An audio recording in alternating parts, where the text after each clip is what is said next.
Here's something else too that we are going to talk about because white liberals have to ruin absolutely everything. Yes. They're trying to distance themselves now from Latinx. Yeah. Just to be clear, this was trending yesterday because of a new poll that came out. And then on the Twitter it was trending. And you have all these prominent liberals and writers at places like Salon and Post, and like, well, you know what? We're just like, well, you're just these fake culture wars. We didn't even. No. Get back here. Yeah. I want you to stand right next to what. I mean, me personally, I mean, I can't speak for everybody, but I just kind of wonder. Even though people from time, I'm sitting here thinking, you know what I'm saying? Before I move on, Kim is already on to the next. Okay? But this ain't really new, is it? I mean, it ain't really none of my business, but I'm just wondering. If they're able to move on that quickly, did you really fuck with that person as much as you thought you did in the end? Like, or was it more of something else?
It made a thing. You tried to make Latinx a thing. Yeah. You now have to own it. And just so you don't have to take my word for it, take a look. It's in a clip. Right now is almost entirely attributable to immigration, whose Latinx community has added tremendous amount. So let's be clear. Folks aren't hunting What happened to that googly-eyed guy? Americans. Hunting LGBTQ Latinx. Americans. It's doing great for people who want to invest in private prisons, just not the African Americans and Latinx whose families were torn apart. It's awful hard as well to get Latinx vaccinated. Oh, that's different. That's a little different there. They're worried that they'll be vaccinated and deported. The way he said it sounds like drain cleaner. Yeah. Man, can you get the Latinx and I shave my balls in the shower? It's Just talking about Hunter's hard drive. yes. Not a joke. Get him a tea. Latinx. And I love how she didn't know how to pluralize it. Just all the Latinx. Was it Latinx is? What is it? Because you screwed up the Romance languages. It doesn't make any sense. We actually did this before. Now it's catching on. It's catching some steam. This is from a while, actually, a clip where we all went out to ask people. Just it started for me in the office saying, I just don't think Latinx is a thing. Yeah. I think that there's things that exist in Twitter that are not real world, and then there's reality. And I have not met anyone in real life, and certainly not a Hispanic American, who prefers Latinx. Let's just go ask people, and you can watch the full clip. The link is in the description, but this was a while ago. Do you refer to yourself as Latino, Latina, or Latinx? Because now they're saying Latinx is the term. Is that what? Have you heard that? Latina. Latina. Okay. Latina. Latina's good? Curious if people actually call each other Latinx. Have you heard the term Latinx? Okay. Prefer to be referred to like Latinx or Latina? Latina? Yeah, have you heard that? Yeah. You never heard of Latinx? Mexicana, Latina. Mexicana. I like that one. That shouldn't have to be, you know, No X. Yeah, no X. yeah.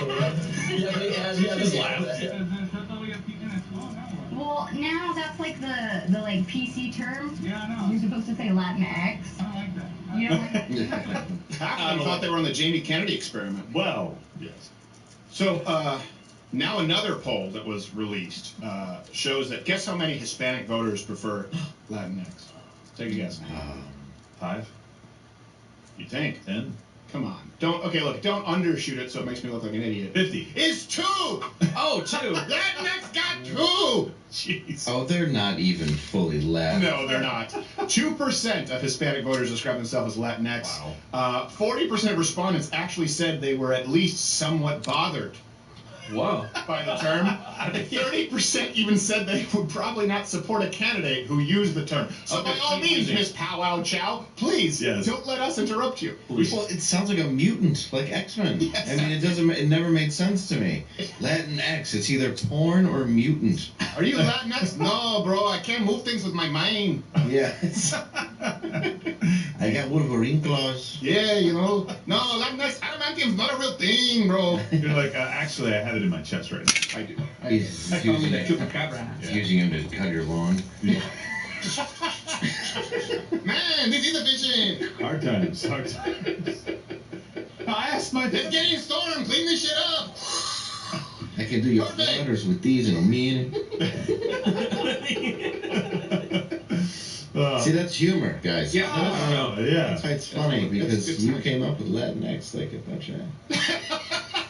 Yeah, so I hope they don't watch this and Yeah. stop using it. I want them to continue hardcore. On Well, now trying to distance themselves from it. So according to one Latino Democratic congressional aide, this is from The Atlantic, a lot of my colleagues will advise their bosses against using it when speaking to Spanish-speaking constituencies because Just white it, from what they have perceived, is a creation of white English speakers. Okay, a couple of things. It's not perceived from white English speakers, No. okay? It's not perception, it's reality. Second, even here, when speaking to The Atlantic anonymously, it's pretty like, when speaking to Spanish-speaking constituencies, they say Hispanic! They all said we prefer Hispanic. You still can't stop tripping over your own balls. And most really prefer American. Yes. Yeah. If, Well, I mean, yeah. if you're in America, obviously, but yeah. That's, And most seems feel to be like- common. Yeah, most probably want to be pandered to anyway. Like, come on, just be real with these people. Don't try to come up with something you can label them as and be like, see, I'm cool. Well, especially when Pow Wow Chow Yeah. Taco Lady decides that it's going to be Latinx. Yeah. Like, that's the person who's going to follow suit. Which, by the way, Canada, the CBC, the Canadian Broadcasting Corporation, just issued a guideline of terms you shouldn't use. Uh-huh. And on there were terms like, gypped, spirit animal, sold down the river, blackmail, blacklist, and powwow was on that. Oh. Really? So the title, come on, the title of Elizabeth Warren's book is hate speech. Wait, blackmail, a crime can't be mentioned? They said because it implies that black is. What about Black Friday? I have no What idea. about It getting depends into the on black deal. in business? Because that means Yeah, you're it has actually to making be money. POC male. Yes. Ah. Yes. When you go black. Our business is now POC. What does that mean? Go back. It's What about that guy has a black shirt on? No, What's I funny can't is say say that. that. it has to do with the darkness behind what it is. It has nothing to do with skin I know. color. Yeah, it's not the- Just like amen has nothing to do with penises. That's true. Or a woman. No, or woman. Well, yeah, that's true. Nothing to do with penises or vagina. Because that. Although that Sherman Hensley sure could jump rope. At Well, the beginning of listen, Bateman. Am I right? I, No? I don't know if you're right, but here's one thing too. You know what? I'm just gonna come. This is something that has bothered me for a long time. First off, the left turns everything racist, and we're going to get into the terrorism and the shooting and the running people over in a second.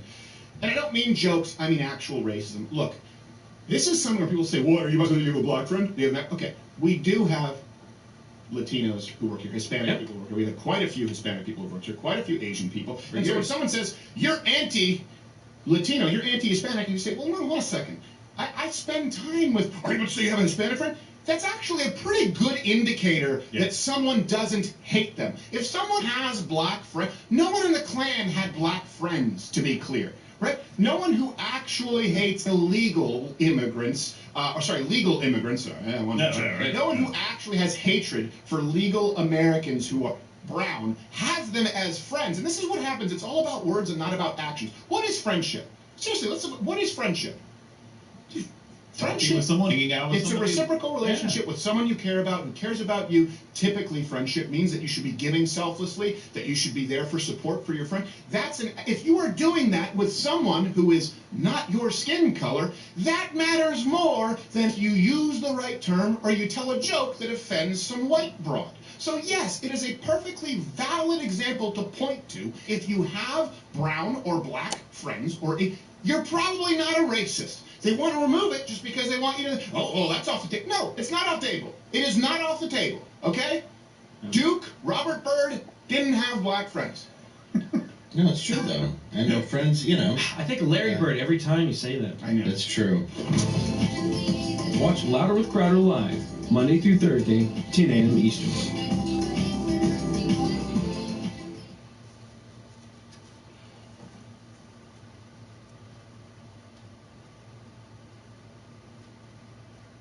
String of smack and grab robberies combined with an uptick home invasion attacks have Los Angeles residents on edge.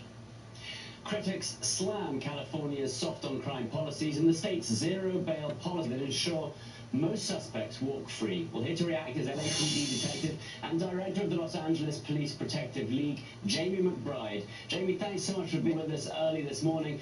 And I just saw a statistic which is quite amazing to me, that there were 11 smash and grab robberies reported throughout the city up to about a week ago, over a month-long period. 14 people arrested from those, all back out on the street, and you say that they're out on the street faster than the paperwork can be done. Explain.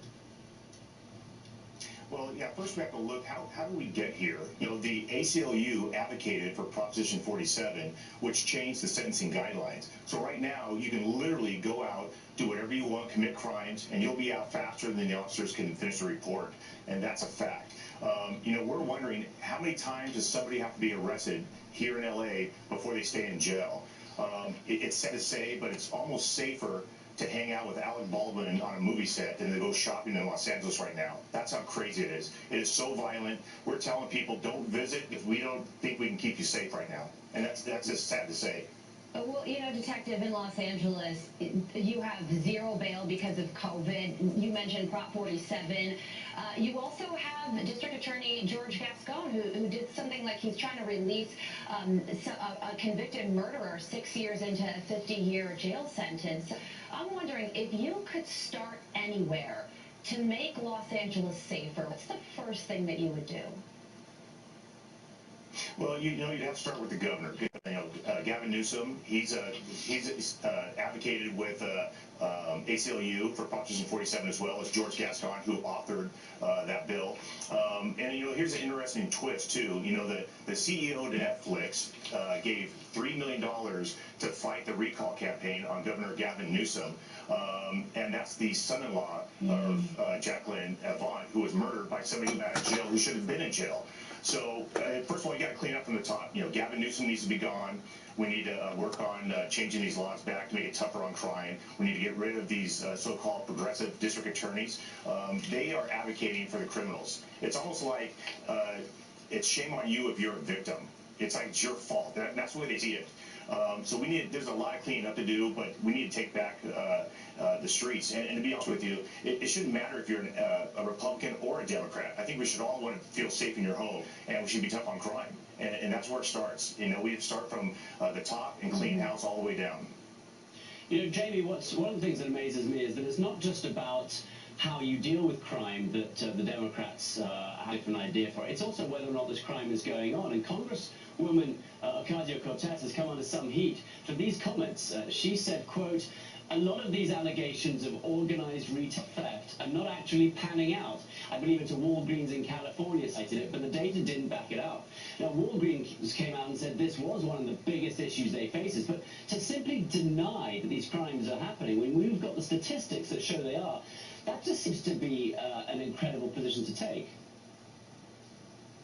Well, you know, AOC, is she living with her head buried in sand? It's ridiculous. You know, all you have to do is just turn on, you know, any news channel. There's even the more liberal ones are showing some of the stuff, and they're not showing all of it. They are. It's like, you know, this AOC experiment was nice. Now it's time for her to go back to bartending and doing what she does best, because she's definitely not a lawmaker, and she doesn't keep the citizens safe. And there's people like her and the rest of the squad who are just clueless on what's going on in the United States. There's rampant crime everywhere. And in fact, Los Angeles is like the movie Purge, but instead of 24 hours to commit your crime, they have 365 days to go out and commit their crimes. And that's how it is right now in Los Angeles and in San Francisco. You say that as we're seeing all of these smash and grab robberies on the screen. You're absolutely right. It does really look like the movie Purge. And you have all these celebrities, detective, like Colin Kaepernick and John Legend and even AOC. She's a political celebrity among progressives. And they say things like low bail and Prop 47 are compassionate policies. You see what these policies do when they're implemented. Would you describe them as compassionate? Well, you know, they call having bail, making it a criminal offense to be poor, is what they're saying. They call it racist. Do you see people stopping at the grocery store and doing smash and grabs, grabbing milk, meat, cheese, everything? No. What you're seeing is they're getting Rolex watches, they're smashing jewelry stores, they're going into Louis Vuitton stores, and these so-called celebrities and other politicians that are so far on the left, they don't want to admit they were wrong, and so they keep their head buried in the sand. But here's the interesting thing: but everybody wants to be liberal until they get robbed or shot, and you see how quick they change their tune, and that's what it's going to come down to. Yeah, absolutely. People are feeling so unsafe right now, Detective, and you're doing the good work and trying to get the word out there and keeping people safe. Detective Jamie McBride, thank you for joining us. Thank you. Can I add one more thing, though? You know, okay, thank you. Go ahead, Jamie. Go ahead. Oh, I just want to say, you know, the ACLU, you know, they're the ones, they're the partner in crime for the suspects. And what we did is we created a national database. It's ACLU-watch.com. You go there, you click on your state, and you'll see exactly how the ACLU is helping the criminals succeed and how to stay out in the streets and commit crimes. Yeah, and one of those ways was promoting Prop 47. So you're also speaking out on that front as well. Jamie, thank you so much. Detective McBride, we appreciate it. Hi, everyone. I'm Brian Kilmeade. I want you to do me a favor. I want you to click to subscribe to the Fox News YouTube page. This is the only way that I know for sure that you're not going to miss any great commentary, any great news bites, any great interviews coming your way on Fox. You can get it all here on YouTube. So subscribe right now.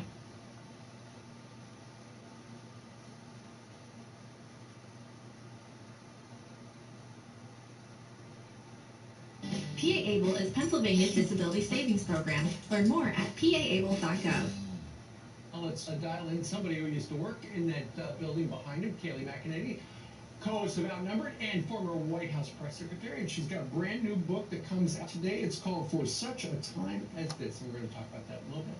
Thank you. Good to join you guys. Congratulations on the book. Thank you. So today they're going to have a secure video call. The last time they talked, our president said, you better stop with the ransomware attacks from Russia. They continue. So you wonder if Vladimir is going to actually be listening. I don't think he will be listening to words. What Vladimir Putin understands is one thing, and it's action and it's strength.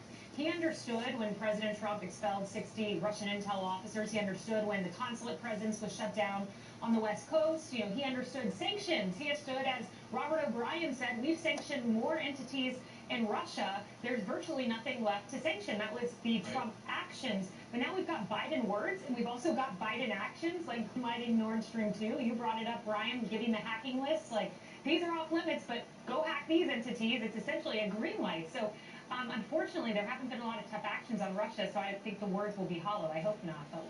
But if the invasion takes place, I think President Biden knows can't afford another foreign policy disaster, nor can his party.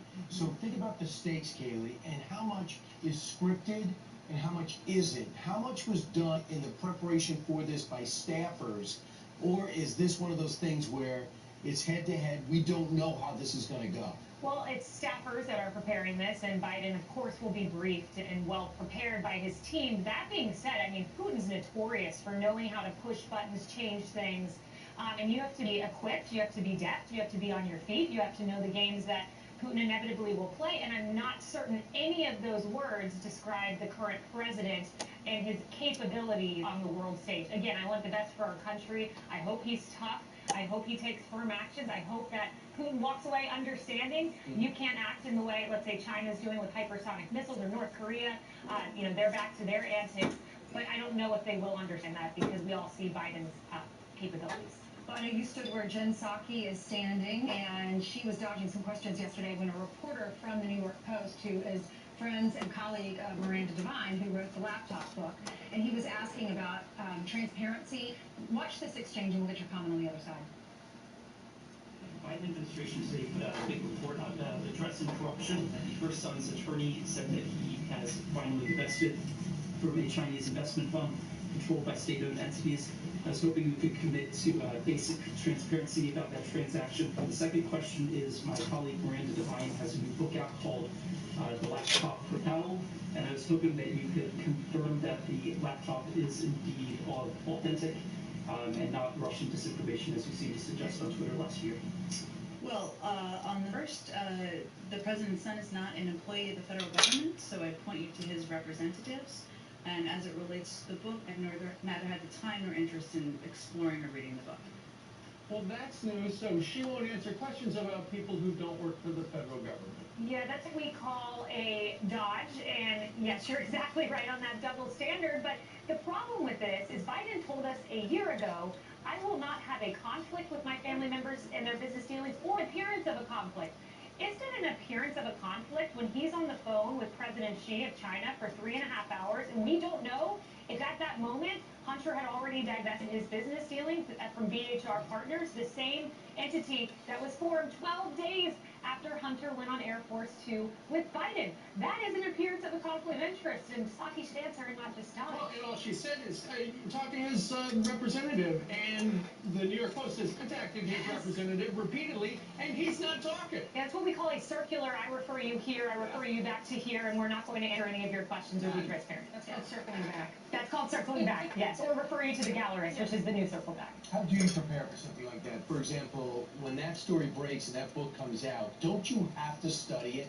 When you know there's a hit book coming out on the president, President Trump, don't you have to have some competence on the things that you're going to be challenged on? If you're a Republican, because to my knowledge, I think that was the only question asked about for Biden from the New York Post. Yes, if you're a Republican, you could take it to the bank that when I took to the podium, the Woodward book was going to dominate every single question from reporters, but she can walk to the podium knowing she's going to get maybe one, maybe two. If Peter Ducey's in there, she'll get a tough question.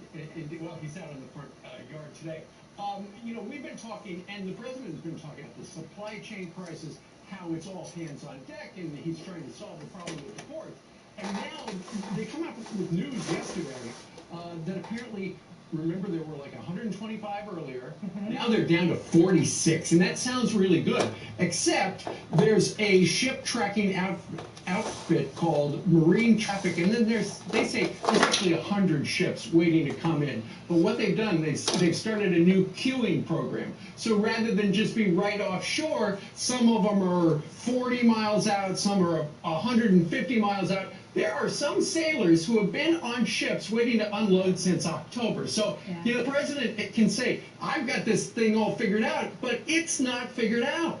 No, they'll take a victory lap, but you're exactly right, Steve. It's a shell game because they're just 150 miles out instead of just waiting there in the port.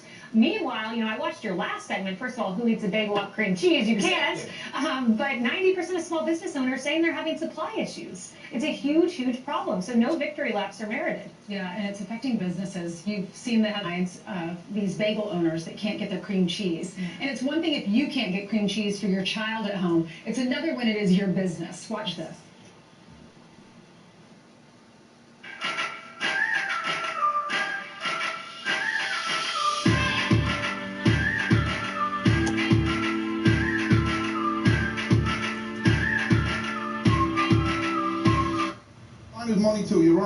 all day. You're on the phone all day trying to get it from everybody, and then when you can't get it, you're running around to stores trying to get it. So you're not in your store as much as you have to be. I usually get an order at about 5:30 in the morning, and I spoke to my guy. I said, "Well, where are you?" He goes, "We're waiting for a truck to come in. I'll let you know by 9 o'clock if I can get if the truck comes in." So my question is, I'm about a week and a half on cream cheese. After that, I don't, if they keep up with the shortage, I really don't even know what to do other than make my own. Try to make my own, I guess. Or he might have to start using tofu cream cheese, which he Oh, really doesn't goodness, want to do. no. But he's indicative of the fact that all across the country there are people who can't find things at the grocery store. Forget about our Christmas gifts. Can't get the kids one of those things, there are other options. But if you want a particular food item and it's not there, it's like, what happened? Yeah, exactly. And then the business owners suffer the repercussions. Yeah, it's the consumer, of course.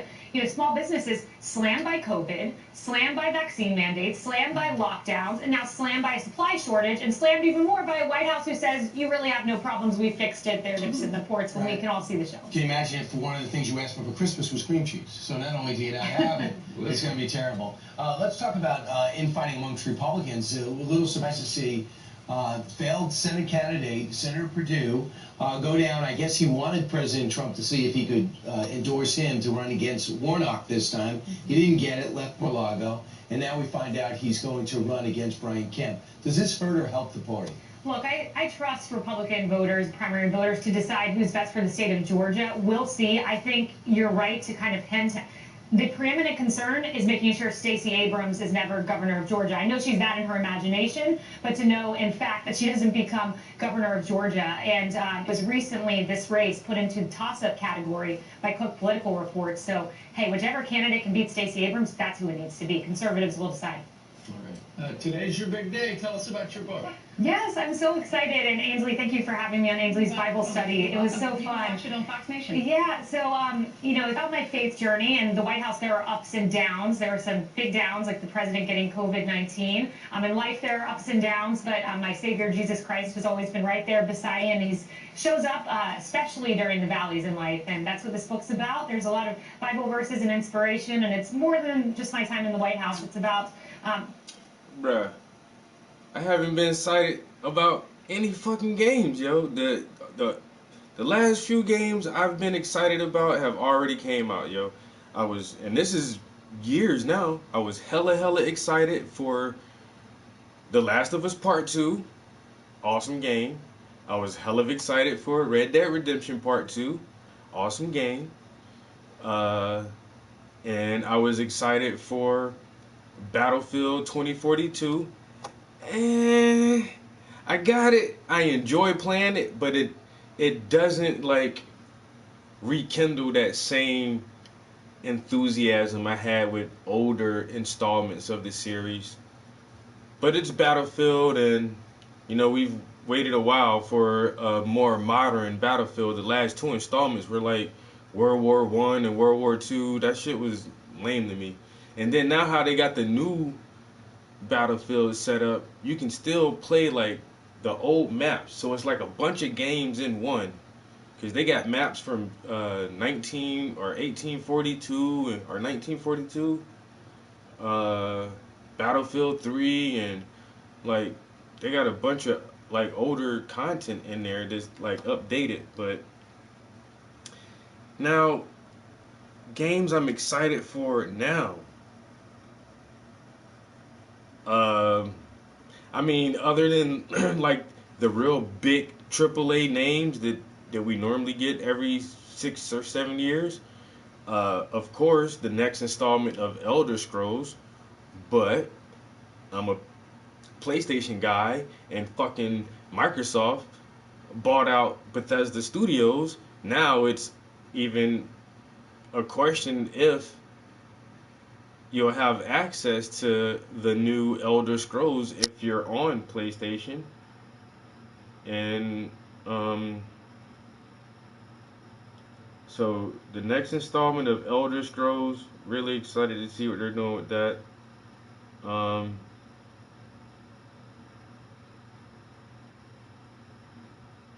Horizon Zero Dawn, I played that game like really late after it came out. I actually played it on PlayStation Now. I was like, yo, it's a pretty good game. So they're gonna do Horizon Forbidden West. I will actually play that game. I'm looking forward to that.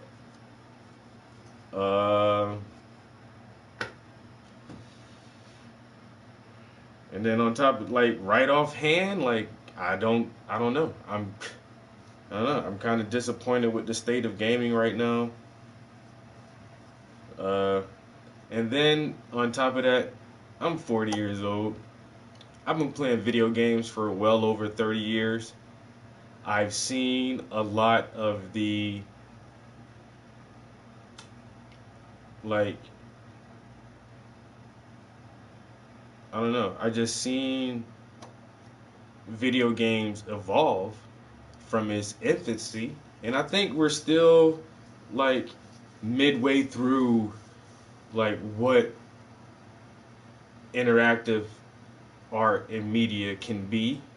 Like, we haven't like peaked on this shit yet, but we're definitely not in the infancy anymore, and I've seen a lot of advancements in the world of gaming in the last 30 something years.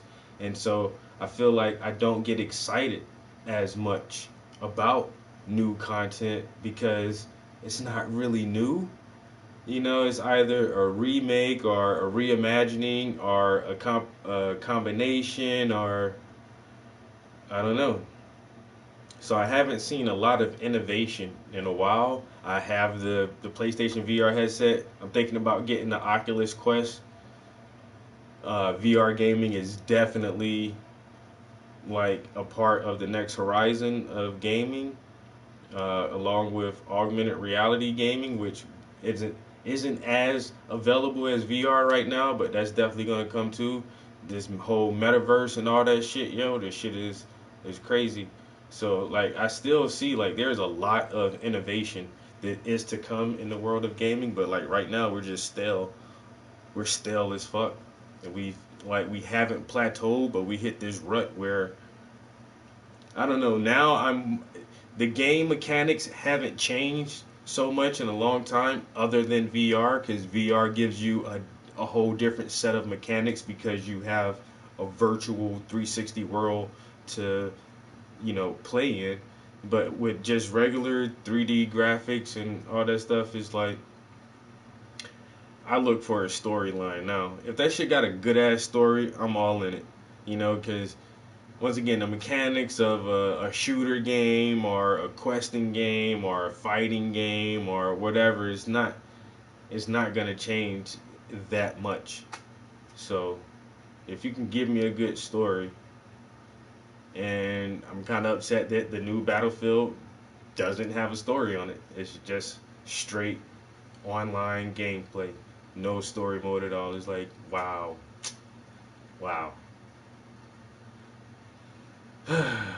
But like I say, that's where we're at right now with gaming. And so I'm not too excited about a lot of shit, bro. Like, I don't know, I have the PS5. There is no like definitive new or current gen game that's out. Every game that has been put out since the PS5 has entered the market has been cross-gen, where they still develop the same content for the PS4. And I have two PS4 Pros, and the Pro is a really beefy piece of hardware, and I don't see that much of a difference in the PS5. I just don't. Okay, load times and a little bit higher frame rate, but yeah. So until we get like some straight up ray tracing whatever on, you know, strictly made for the new hardware, I'm still not that hype about it, you know. So I'm making a walking stick for a friend of mine. It had a really big crack in it, so it's so hard to see this. It had a really big crack in it, so I packed it with gold. Instead of just having like this big crack going down the stick, nah, it's a gold vein.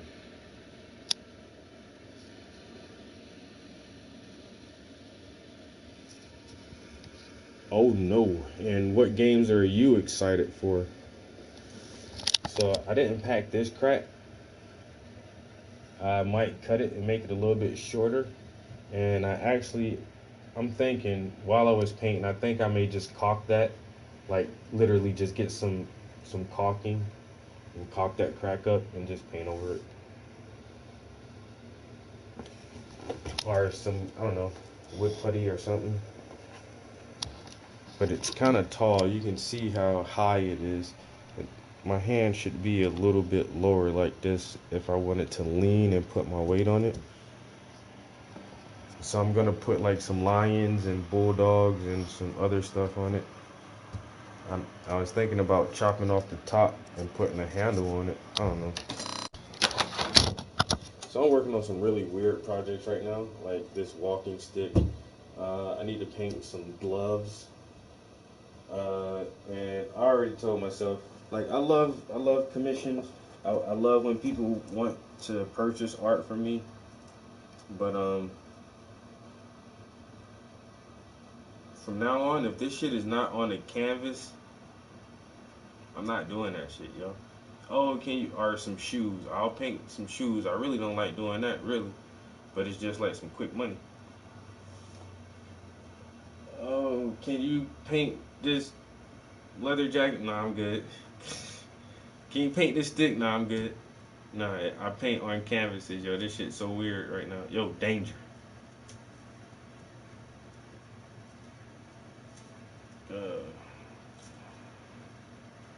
Got the motherfucking cane.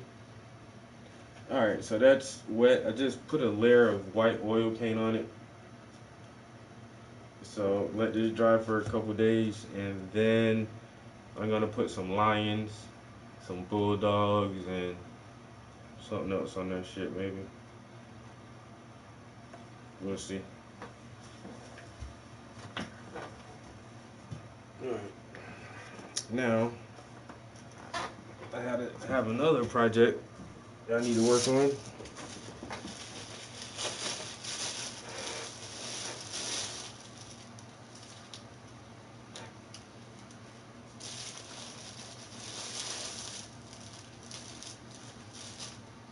So I need to customize these gloves.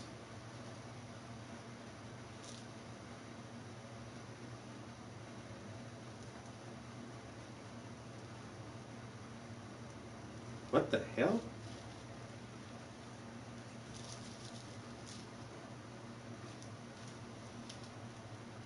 Yeah. These little gloves, man, $50. Man, I would have paid like $25 for these, like half of that probably.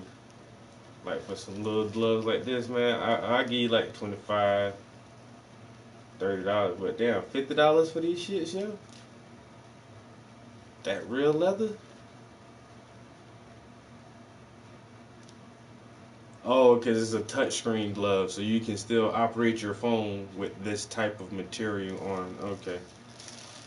Alright, so a friend of mine wants me to like just do some weird designs on these things. She's going to give them to her daughters for Christmas gifts. So there's 3, oh yeah, so there's 4 pair of gloves. They smell nice. Smell like some nice ass leather. You know that leather smell? Man, it's pretty good. Yeah.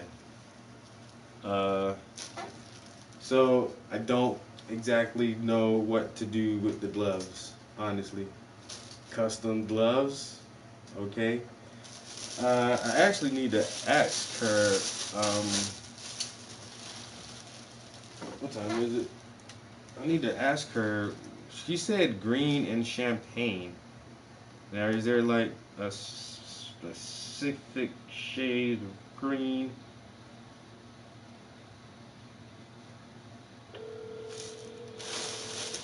Do these custom gloves. A little piece of change.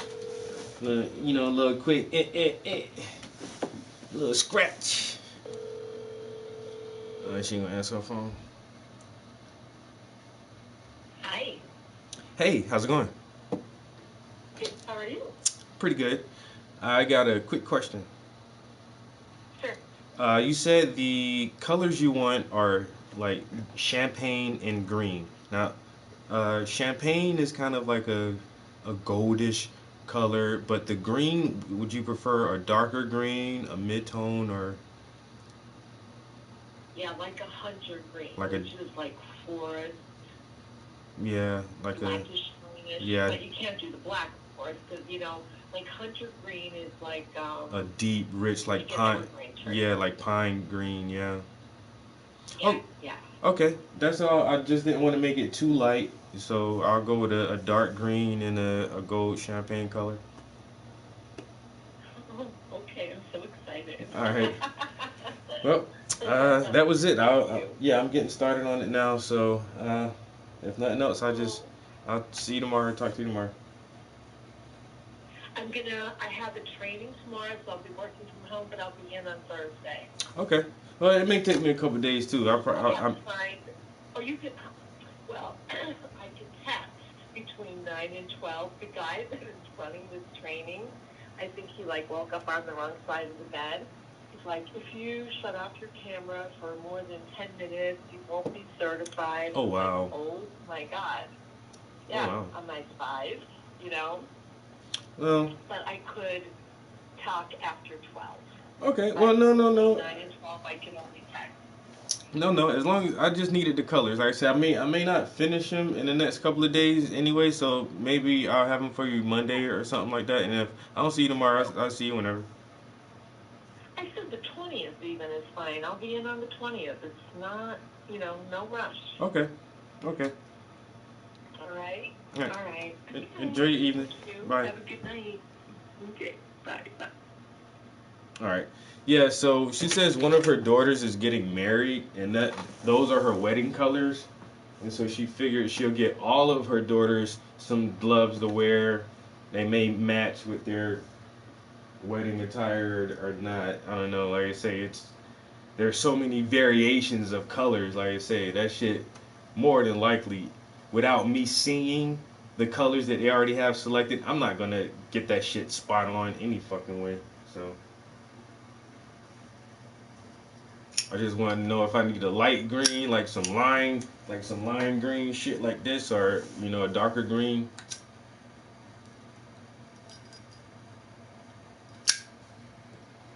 I say because champagne is basically just a goldish color, champagne gold. Do I have gold paint, or should I just? Oh, I can't do that because it's going on leather, so I gotta use my leather paint. Now, can I make them colors gold or no? Oh man, I ain't think about that.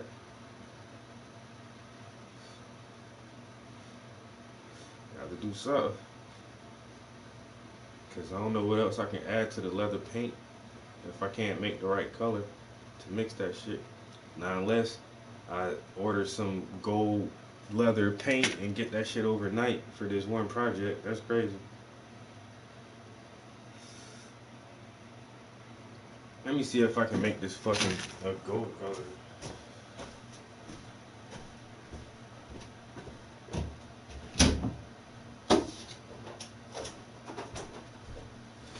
Alright. This is acrylic leather paint. Angela's brand. This is, if you see anybody paint sneakers, yo, if you ever see anybody like hand paint custom sneakers, I almost guarantee you 100% this is what they're using. This is the go-to brand, the go-to product for customizing leather materials.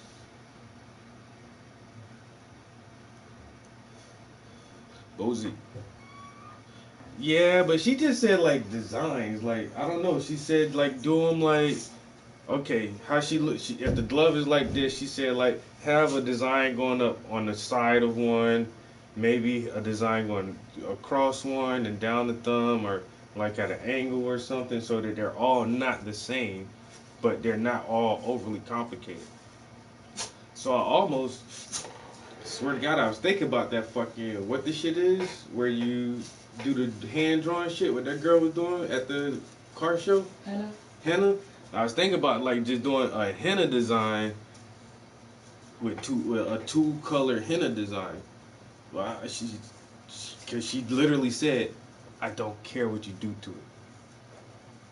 it." You don't care? Okay. Sit. With this cane, the motherfucking client told me, "I don't care what you do to it. Whatever you do, okay. Y'all gonna get some shit." It pay me for it. You started eating meatballs? No. You make some more mashed potatoes. You said, did I make more? I said you can make more. To go with the meatballs? That's what I had for lunch, yo. Meatballs and mashed potatoes. Man, that shit was delicious, yo. Yeah, Are you gonna make some spaghetti? There's like 4 meatballs left, but they're huge though. Yeah, exactly. So you can make some spaghetti or mashed potatoes, and you can have 2, and I can have 2, and that's great.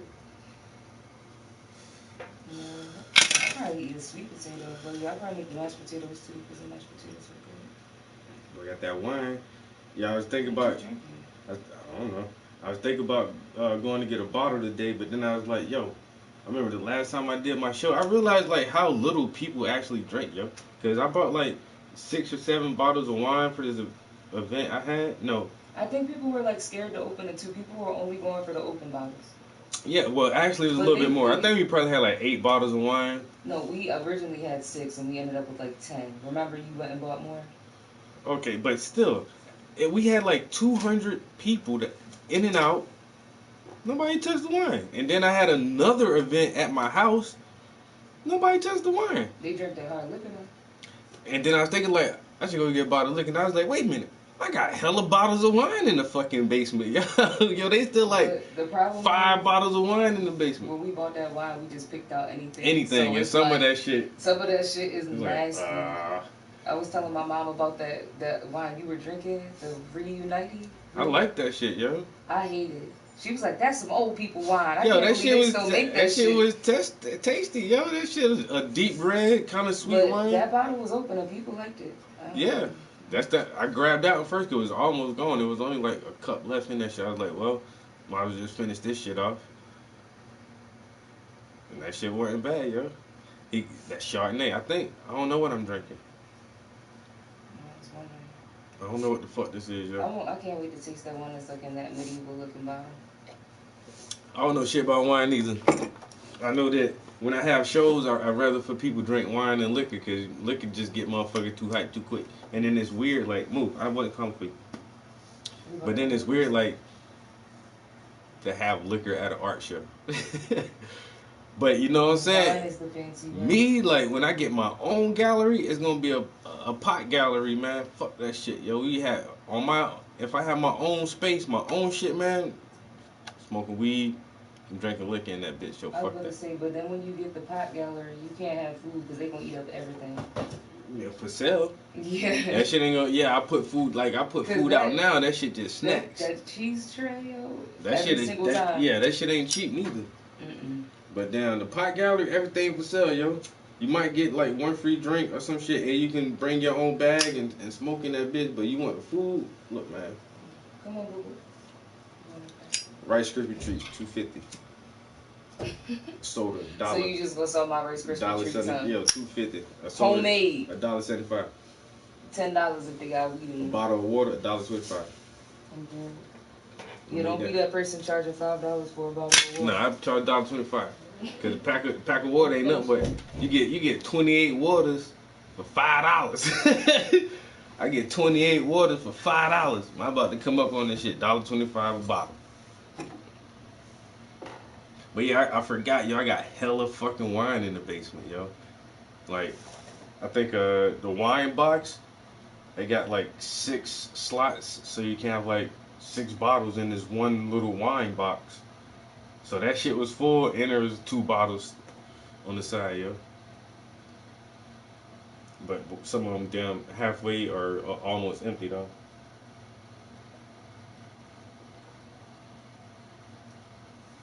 Not the mango moscato.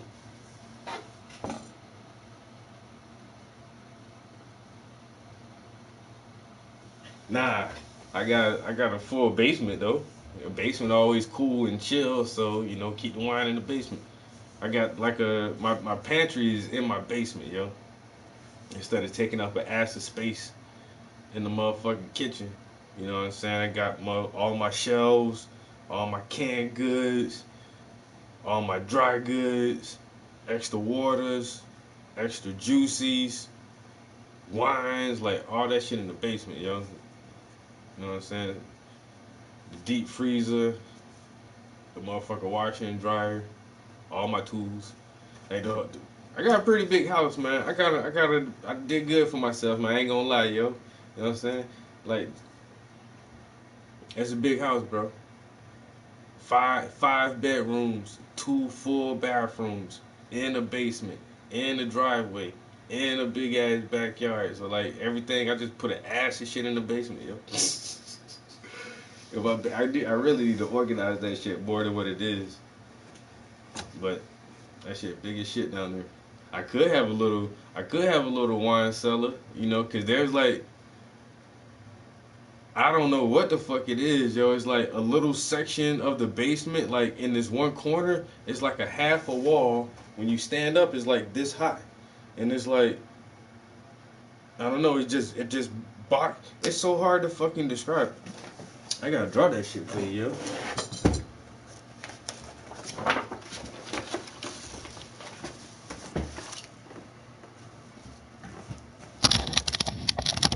So,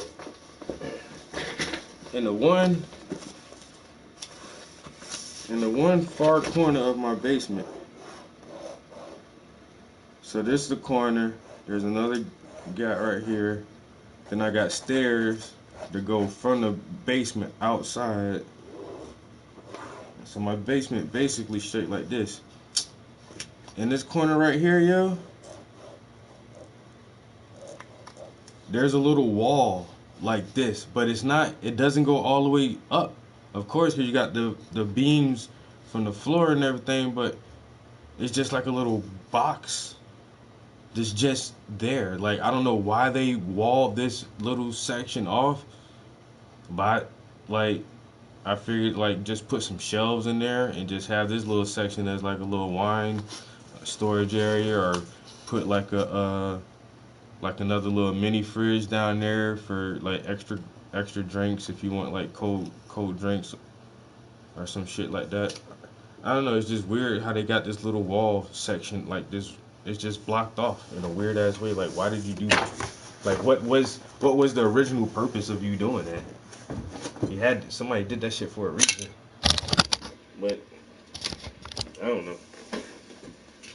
I figured right now what's stored in there is like some old fucking insulation that was just in the basement. I threw that shit up in there on one side, and I got like all my luggage, like my big suitcases. I just put that shit like in that little cubby space. It's weird as shit, yo.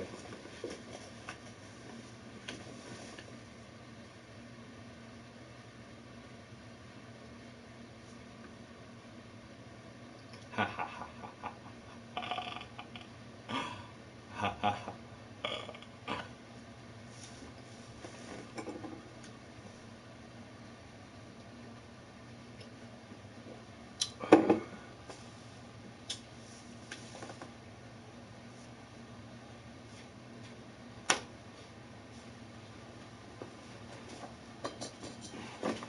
Yeah, I live in a commonwealth. So we got the castle law. My home is my castle. Yes, sir. You break in this bitch, you in my house, unwanted. That's all it is, bruh. Nothing will happen to me at all. Castle law. Who the fuck is that? A burglar in my house. Somebody call the coroner, get this goddamn body out of here. I don't know this motherfucker. He had a bottle of wine in his hand. Wham, wham. Yes, sir. Most states the castle law apply, yo. You just can't come in the nigga house. Build a wet bar. Yo, that's what my sister said. Yo, when my sister came to visit me, she went down in the basement. She was like, boy, you can like, it's not finished though. It's a concrete slab floor, and like pretty high ceiling, but it's not finished. Like I had to put a drywall and like pad and carpet the floor and like that'd be a lot of work, man. Well, my son's like, yo, you can have like a room down here. I'm like, I know, because the basement runs the length of the entire house, and it even like has a section that goes this little door. You can go underneath my front porch, yo. It's the weirdest thing. Like, and there's some crap in there that's been in there since I moved in. I'm not moving that shit, yo. There's like a little teeny, like a kid's couch, and like some crates, and something else in that shit. Like, that shit just gonna stay forever to eternity, unless I figure out, you know, I don't know what I need that extra space. Like, it's underneath the front porch. Like, I don't go in that room. I've opened that door twice to show somebody some shit. Yeah, okay. So there is this one issue. Like, we had like torrential downpour where it was like hurricane type rains and like flood warnings and shit, yo. And my basement flooded a little bit, yo. And the water came in from underneath my front porch into that little room somehow. It was weird as shit. So I had a plumber look at that shit, or no, some contractor look at that shit. Yeah. He told me he can fix the issue for $12,000.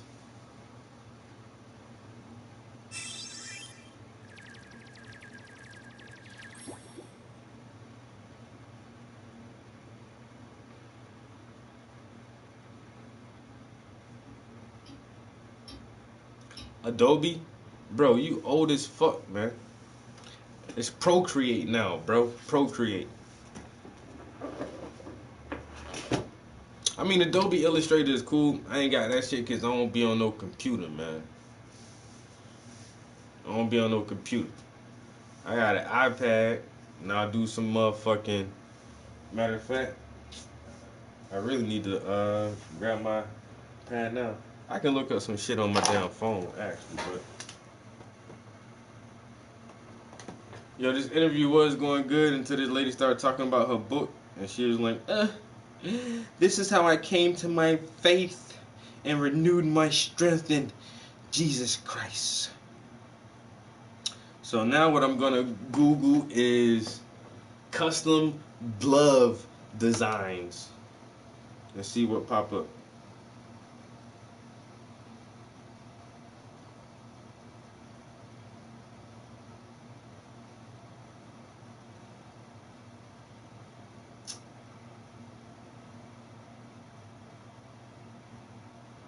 Baseball gloves. Nope, not what I'm looking for. So I have to be more specific. Custom leather glove, custom women's gloves.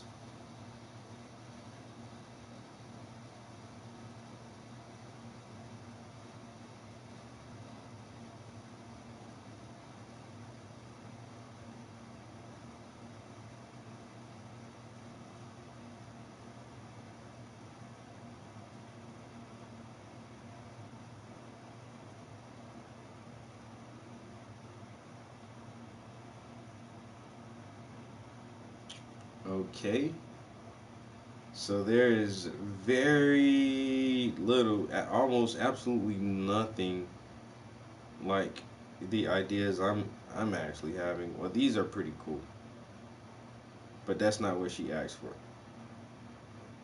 But these are like the coolest ones I've seen so far.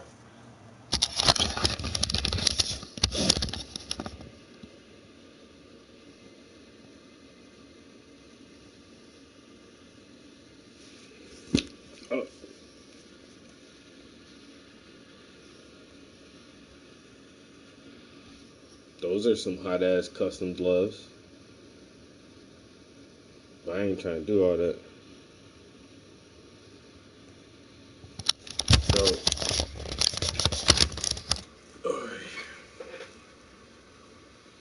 what I need to do is, what she call that shit just now, yo? Hinty or?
I can't remember what she called that shit. Because what I looked up is definitely not what that shit is.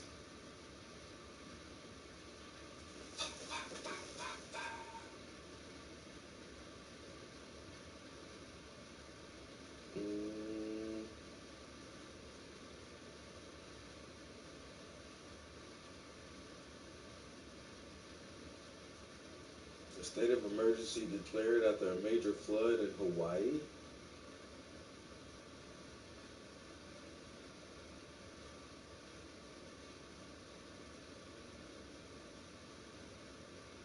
What? The Biden administration announced today that it's suspending the implementation and enforcement of its unconstitutional vaccine.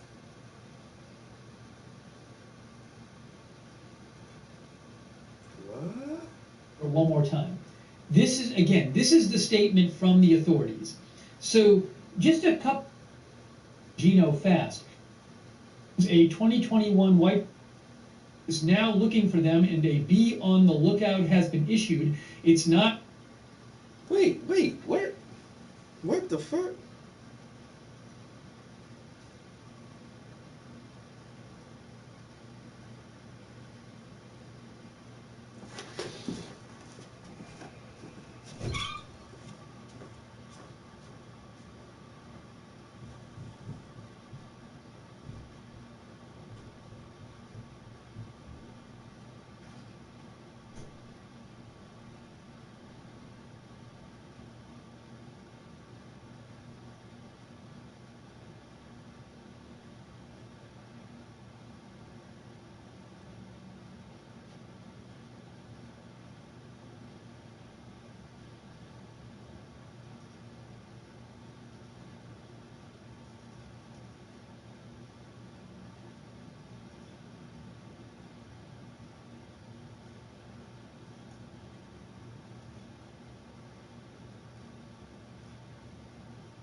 Sorry, I think the mic was on. This is Steve Lookner with Agenda Free TV coming to you with breaking news.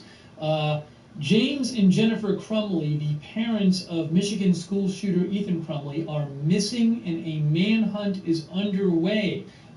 They were supposed to show up for a court appearance at 2 p.m. but have not appeared according to a source. See? ABC News, lots of outlets reporting this. The parents of Michigan school shooting suspect Ethan Crumley were scheduled to surrender after being charged with involuntary manslaughter earlier today. They were scheduled to surrender at 2 p.m. an hour and a half ago for a court appearance but have not appeared. They were charged with involuntary manslaughter. The Sheriff's Fugitive Task Force is now looking for them, and a be on the lookout has been issued. It's not clear if it's a mistake or on the run, the source says. So the parents are missing. We are here to bring you live breaking news coverage. I looked for a scanner. I don't believe there's a police scanner available from Oakland County. I just looked and I could not find a scanner for Oakland County. So if somebody knows of a scanner, let me know. But I looked and I didn't see anything. So I'll keep checking. But as of right now, I'm not aware of a scanner. So again, the parents of the school, and I say school shooter because I am confident they have video evidence of this, that was the school shooter. So Ethan Crumley, the person who killed 4 people and injured 7 others at the school in Michigan several days ago, his parents were charged hours ago with involuntary manslaughter. Again, ABC News says they were supposed to show up an hour and a half ago. They're on Eastern time there in Oxford, Michigan. So they're supposed to show up at 2 p.m. and they never showed up. I'm assuming, if I know Oxford, Michigan, where the high school is on Eastern time, so I assume the 2 p.m. is Eastern time.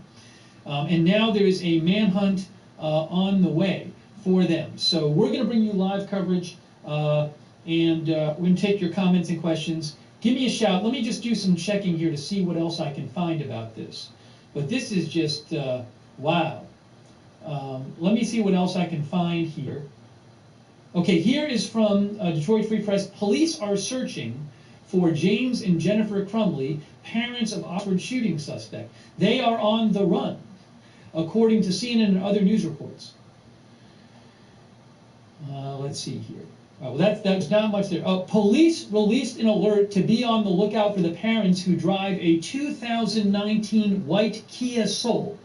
Again, police released an alert to be on the lookout for the parents who drive a 2019 white Kia Soul. So they are on the run, apparently. They are, the police are actively searching for them. I'm trying to get more about this be on the lookout order. Let me know what you're hearing at Lookner on Twitter.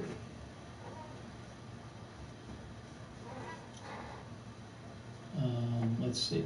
I haven't seen the actual order yet. I'd like to see the actual be on the lookout order, and I haven't seen it yet. Have they posted it on the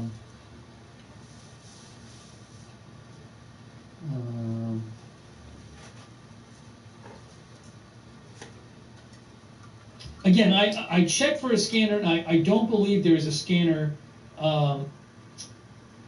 active in that area.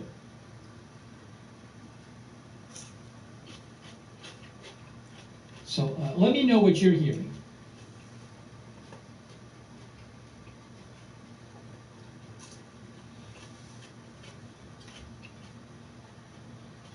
Let's see here.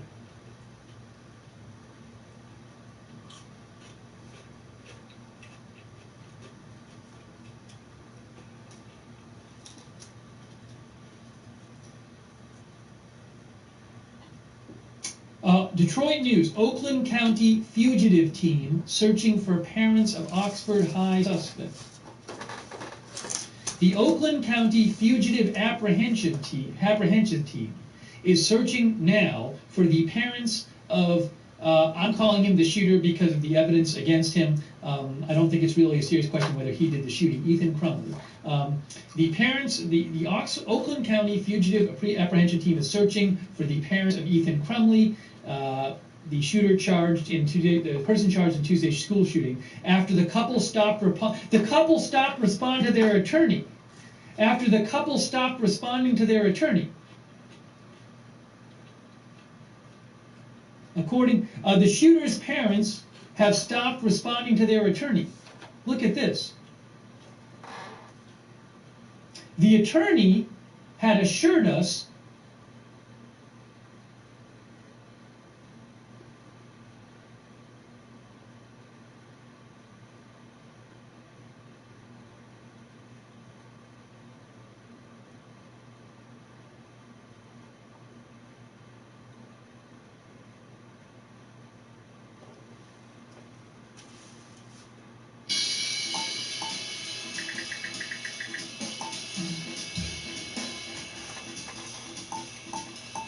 Hey everybody, tonight we're debating whether or not the Bible promotes slavery, and we're starting right now with Matt's opening statement. Thanks for being with us, Matt. The floor is all yours. Thanks so much for having me. Thanks to William for suggesting this. Does the Bible promote slavery? Yes. And frankly, it's strange to be having this debate again because from my perspective, there's nothing to debate, but clearly people disagree. Asians, the apologists I've talked to about slavery will try to massage the word slave about servants or indentured servants, or soften the biblical practice, or claim that it already existed or needed to be regulated or was the best thing for slaves, or it couldn't just be prohibited. But eating shrimp, unruly children, and wearing mixed fabrics already existed too, but it didn't stop Yahweh supposedly from clearly forbidding them and prescribing a death penalty for them. On other occasions, they'll try to go after the second word in this issue here, that's promote. So let's start there. What's it mean to promote something? Well, in the sense that I use the term promote in this case, it's to further the progress of, or allow, or encourage, sanction, support, to back, endorse, advocate. And so you could flatly say slavery is bad, and that would be clearly discouraging of slavery. Failed to mention the topic at all. Like, I don't think Harry Potter book mentions slavery, so it's neither discouraging or encouraging it. Or you flatly say that slavery is good, and that would clearly be promotion. But you could also state that some slavery is good, or some slavery is bad, which implicitly promotes some slavery, and promoting some slavery is all that needs to happen in order to say that we're promoting slavery. We'll offer regulations that specifically define and allow the practice within certain limits. So promote slavery and furthers it, because not only does it not discourage it, it doesn't remain silent, it expressly allows it and codifies it into law. It is a permissible act. Our debate is about whether promote simply means let's take out an advertisement to encourage it, then we've all had our time wasted. For example, if racism exists in a society, and it definitely does having a whites-only sign promote racism? Yes, it does. It doesn't expressly say racism is good or we want more racism, but that sign promotes the practice and the perspective of racism. Same is true of a law that says you're free to discriminate against people based on race, and you can freely punch someone of a different race without penalty, but you would criminally guilty if you killed them. That law promotes racism.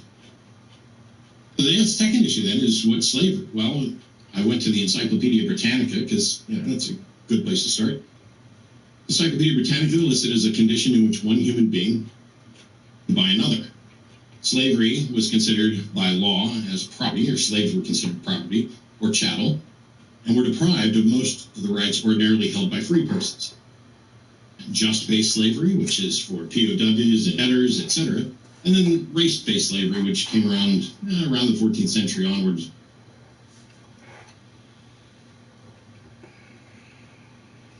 All right. So I think the hardest part of this project is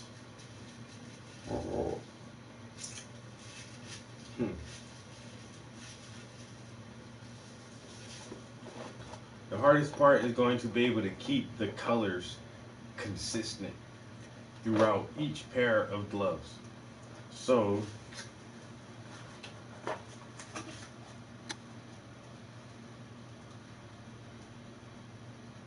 I'm gonna have to come up with a color table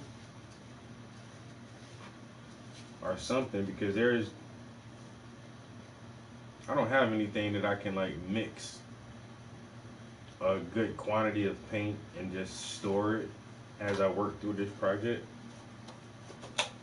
Or maybe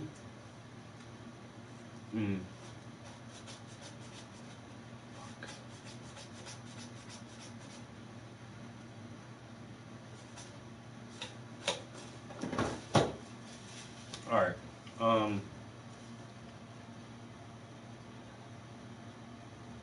Yeah, I already been here for an hour. Still kind of early though. Alright. So I'm gonna take a bathroom break. Then we're gonna mix some colors and see can we get our champagne gold and our hunter green. And hopefully I can do that using more than likely this caramel color in yellow, I think, and see if we can blend these well enough to make a goldish color, or a champagne color rather. May add a little bit of white in there. And then I'm thinking I can take this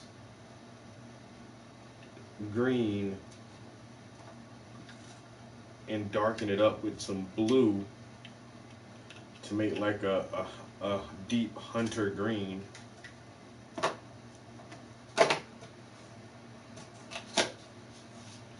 And then if I make a color swab for both of those colors as an index, then I should be able to get it back close to that again as I go throughout the process of the other sets of gloves.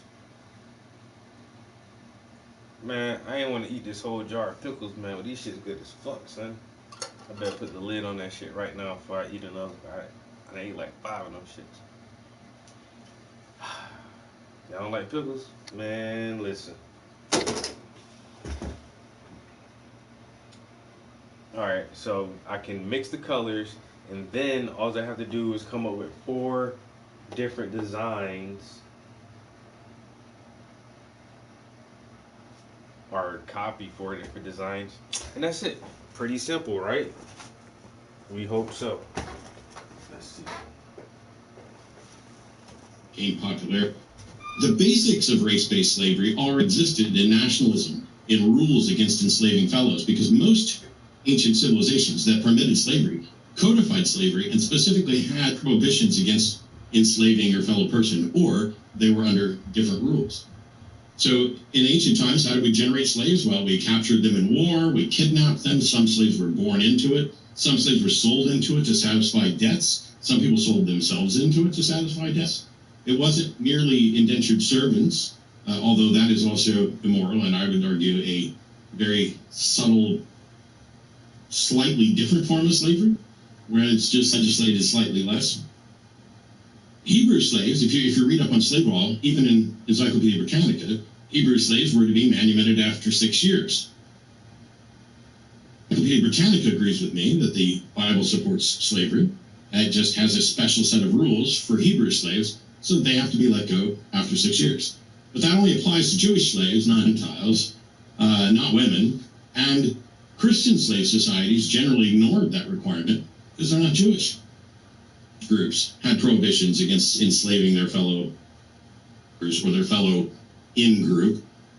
They prohibited killing slaves and excessive cruelty. Even U.S. slavery had 10 different codes which forced the sale or emancipation of slaves that were maltreated. With those laws in place, that didn't prevent people from mistreating slaves. Mistreatment goes on because slaves don't have the same rights and opportunities to protest those sorts of things. So we've talked about what promote means. We've talked about what slavery means. What does the Bible have to say? In Genesis, Noah curses one of his sons and all of his descendants to be slaves of his brother. This is Abraham with lots of slaves. The slave tries to run from Abraham's abusive wife, and God sends an angel to force her to go back to them and be submissive to the abusive situation she's in. To why God curses the Gibeonites to be slaves forever. Exodus 12:44 talks about how you must circumcise your purchased slaves, and then they can eat a Passover meal. Deuteronomy 20 talks about acquiring slaves in wartime. And the interesting here is, word that's used about slaves requiring wartime is the same word that's used throughout. Depending on which Bible you're looking at, it might be translated into English as servant, or sometimes slaves. But for example, in Deuteronomy 5:15, remember when thou wast a servant, that's Hebrew 5650, or Ebed, which is the exact same word for servant, bondmaid, slave. It's used to refer to the Israelites when they were slaves, and it's used to refer to their practice of keeping slaves. The same word is used in Exodus and Leviticus to describe slaves. Expressly listed as property. They are money. Passed on to your descendants. They're not equal. They don't have the same rights. If you look into this, Deuteronomy 5 talks about how you're not supposed to covet your neighbor's wife, or his field, or his manservant, his maidservant, his ox, or his ass, or anything that is your neighbor's. All those things are property, and yes, that includes women too, although they're in a slightly different class. Women just weren't considered equal. A video on that a couple years ago. And in addition to that thing about coveting in Deuteronomy, also exists there in Exodus 20 as well. In Exodus 21, you get the actual law, how to deal with Hebrew servants. Beginning at the beginning, if you buy a Hebrew servant, 6 years will he serve, and in the 7th he'll go free. And if he came in by himself, he'll go out by himself. Married, then his wife shall go out with him. But if he came in alone, and you give him a wife, you get to keep the wife. Because that wife isn't his, he has no say in it. And if he says, hey, I love my master, and I want to stay here, I love my wife and children, I want to stay here, then you shall take him to the judges, and he shall be your slave forever.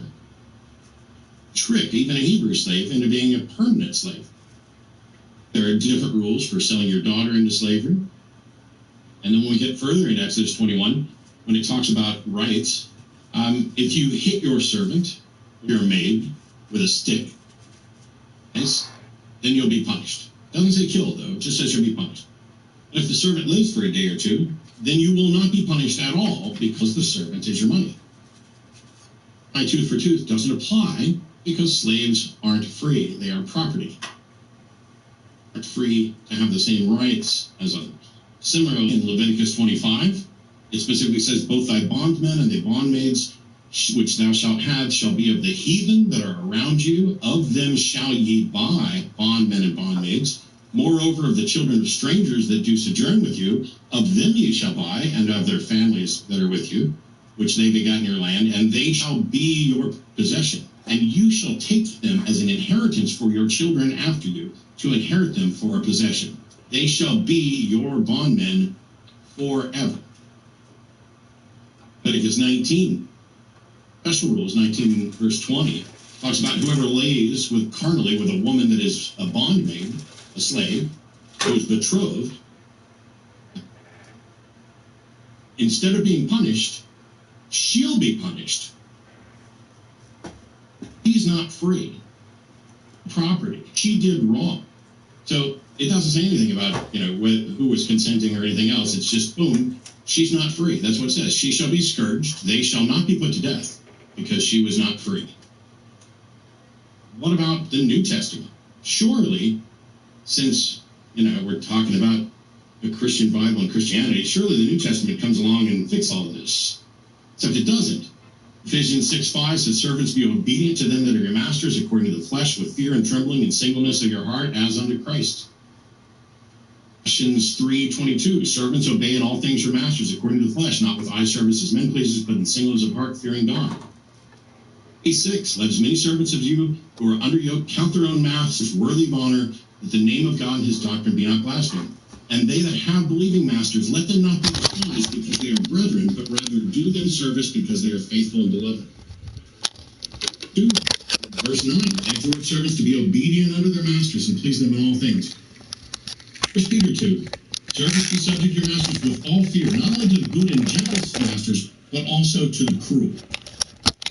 The New Testament has to say. I'm not an expert. I don't speak Hebrew, I don't speak Greek. I do use utilities to study these things, and so we know that the most common word for servant and slave in the Old Testament is ebed, which is 5650. There's also nar, 5288, which is for a young boy or girl servant. And then in the New Testament, we've got a couple different Greek words, doulos, which is 1401, which is slave, and therapon, which is 2324, which is attendant. Clear, the Bible consistently talks about buying people. Those people become your property alongside your auction. It allows you to beat those people as long as they don't die within a day or two. Your property, they do not have the same rights as free people, and it never comes out and condemns slavery. Jesus could have done it. Jesus instructs slaves to obey their masters in Matthew 10:24. Paul could have done it. He didn't. Paul asked for a single slave to be freed, and let's not pretend that this was the beginning of an underground railroad. The point is there a clear statement that owning another person as property is immoral. And really a hint of that, in fact, the Bible suggests the opposite, that you can buy people and you can own them. The same book that won't let you eat shellfish or mixed fabrics, the same book that has a death penalty for unruly children who won't listen, you're supposed to take them to the town elders and say that he's a drunkard, and then everybody in the town gets together and stone him. The same book that advocates the death penalty for all sorts of things, including picking up sticks on the Sabbath, so that it's fine to own people as property, but if you're going to own another Jew, let them go after 6 years unless you trick them. And then, oh, I forgot, everybody gets to go free in the year of Jubilee. That's every 50 years. And when you compare that to the lifespan, man, slavery's awesome. Let me buy you and then let you go in 43 years. It's ridiculous to suggest that the Bible does not promote slavery. Much for that opening statement, Matt, and we're going to kick it over to Converse contender, aka William, and want to let you know if it's your first time here at Modern Day Debate, folks, we are a neutral platform hosting debates on science, religion, and politics, and we hope you feel welcome no matter what walk of life you are from, Christian, atheist, you name it. We're thrilled to have you with us, and with that, Converse, the floor is all yours. In the old days, insurance companies were insurance companies, banks were banks, and retailers were retailers. Today, every company is a software company. Because every business in every industry uses software to... I think the lighter one would be better. All right, thanks. Can you hear me okay? Yes. Perfect. I want to share my With screen. these two colors and a little bit of white. Let's see. It's mostly yellow though. All right.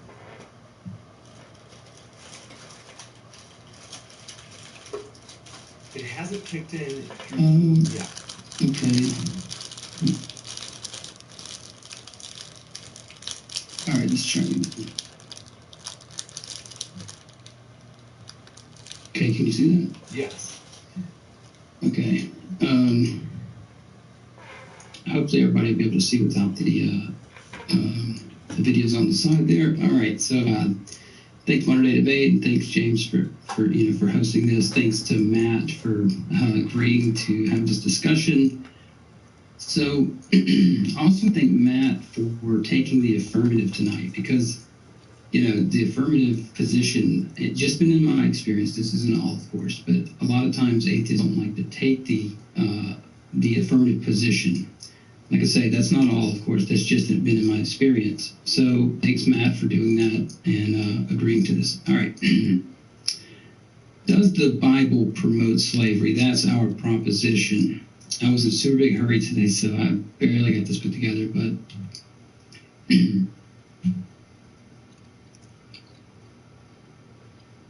the Bible promote slavery? No.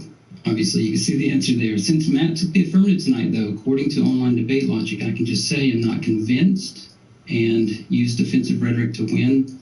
So, am I convinced? No. I'm sorry about that. I might have to turn off my settings here for my notifications. No, I'm not convinced. So, with that, Matt, just try harder to prove your claim, and I'll let you know once you've met your burden. Thanks. No, I'm just kidding. Actually, I'm not going to follow that tradition. Instead, tonight I'll be given a positive argumentation against the proposition. Well, approach the topic by giving a case from the historical context, also from the biblical text. I'll be building on what I call it anyway, the solid foods argument. So I'm missing a slide on here, so I will go ahead and lay it out here in just a sec. The solid foods argument comes from a principle in Scripture that says you give people milk until they're able to have solid foods, like a child, right? We get it in Hebrews chapter 5, we get 1 Corinthians chapter 3, 1 Peter chapter 2, and Isaiah 28:9. So, 1 Peter chapter 2, so put away all malice, deceit, hypocrisy, envy, slander. Like newborn infants long for the pure spiritual milk, by that you may grow up into salvation. All right. As Jesus argues in Matthew chapter 9, he gives a principle of Scripture that there were some laws given because of the hardness of your heart. Christine Hayes, Dr. John Walton, many others have pointed out that the biblical, the Bible's laws were not given as a principle for all time to be accepted. But before, I'm going to give, so I wanted to say, like, I put this together pretty quick, so I've been having a lot going on. I got a newborn baby and a 10-year-old and a lot of stuff. So my spelling and stuff will be off. Don't judge me. So first I want to give the devil their due, or give credit where it's due. I think that it's a bad apologetic strategy for people to say that the Old Testament ethics are fine law for even today. I'll come back to this, but briefly, Christ, Paul, the early church, and most people who studied applied ethics for any amount of time disagree with you. Atheists, stop trying to convince Christians this is the way they should believe if they accept the Bible.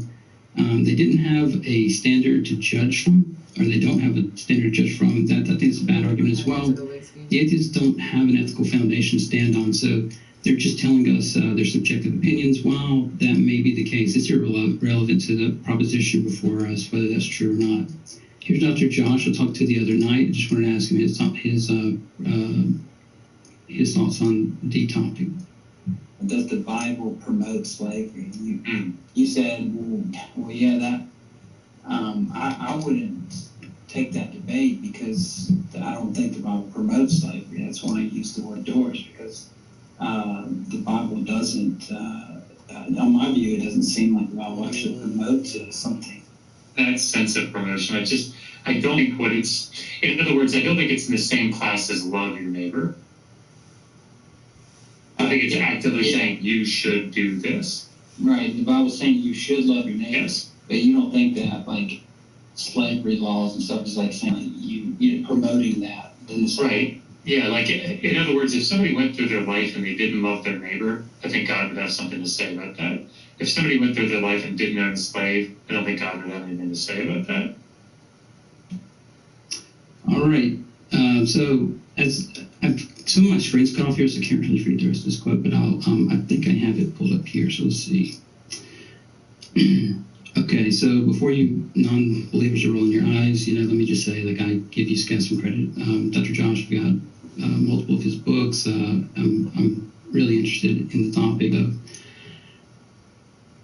So let's talk about biblical context. In the Bible, God had a family prior to creation, and Dr. Weiser points this out. In Job 38, 4-7, it says, "Where were you when I was created, when I was laying the foundation of the earth?" Verse 7, "When the morning stars were singing together and all the sons of God shouted for joy."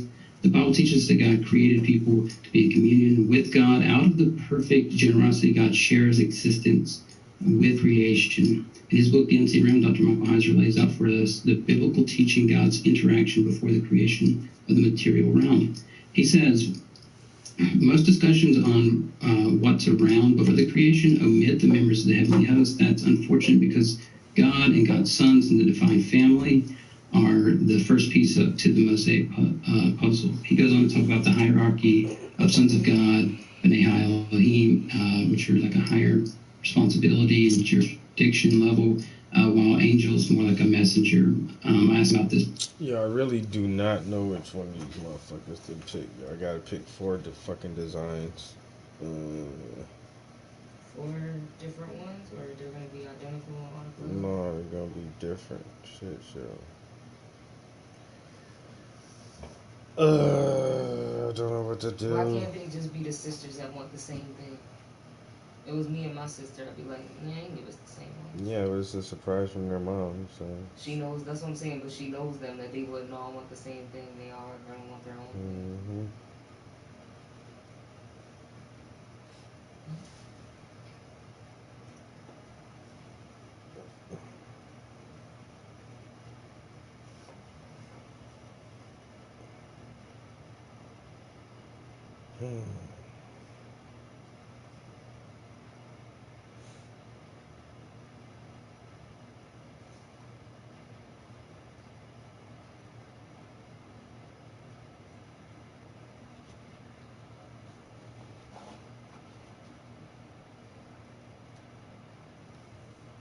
Alright, yo, fuck it. If you don't like it, oh, it's fucked up now. You're gonna have to pay me. Alright.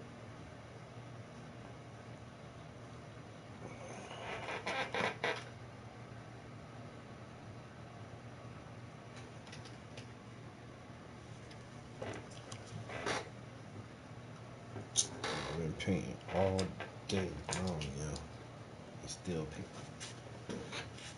Alright, so you want champagne and hunter green. Let's see how you get a green. It's gonna be mostly green and a little bit of blue. Damn.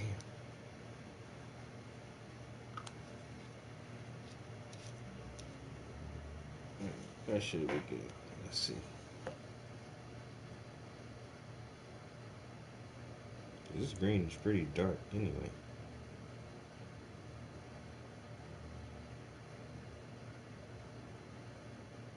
I guess.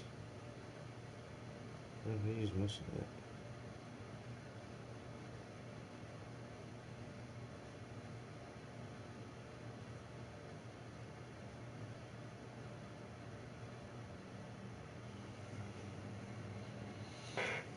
Alright. I guess give me something like that.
Move.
Put that on real quick.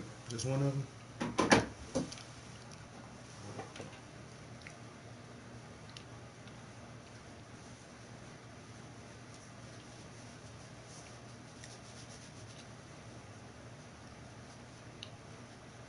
And do like this to me. Yeah, so if I put something just on the thumb, it can still come around. Alright. Yeah. But I would have to. You see how much they cost? Honestly, after putting them on, I see why. I was spending. But she got 4 pairs. Yo, that's $200. Fallon's Brothers. And screen touch too. Oh, I didn't see that. Okay. Normally they don't work.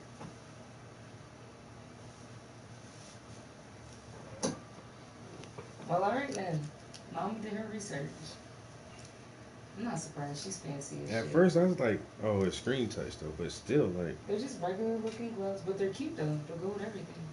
Yeah, but.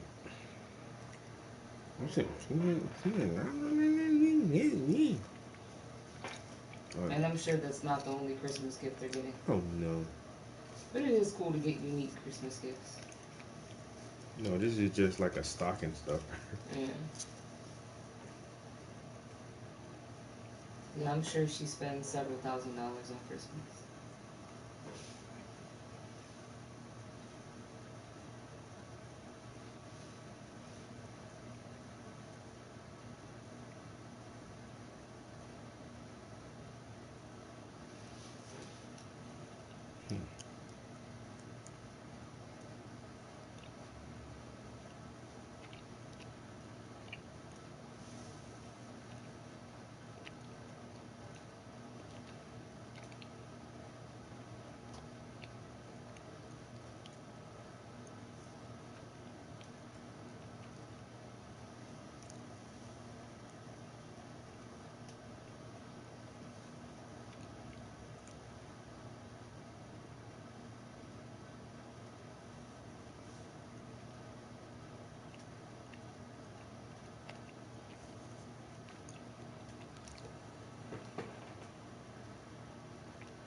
Why does every design look so complicated? Yeah? Did you type in easy or something? Yeah, but then the simple ones look too simple. What do you want? I just Googled that shit. I can pull up Pinterest and see.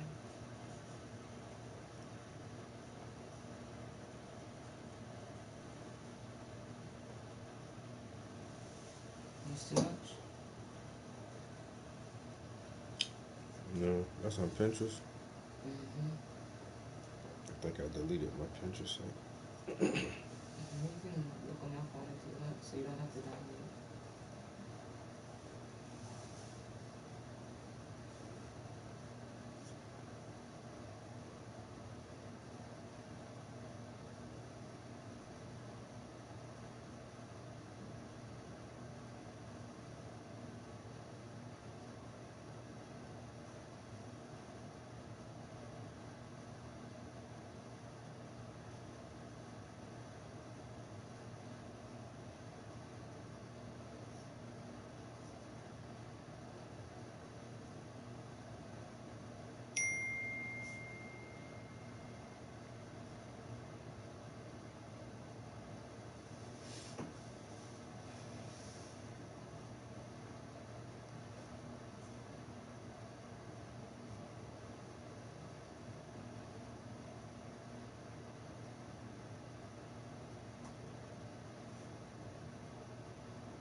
Like that last one.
That's probably why too. I got the heat going right on my fucking paint.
You already told myself, once again, yo, I'm saying no to any weird projects like this. I don't enjoy doing this.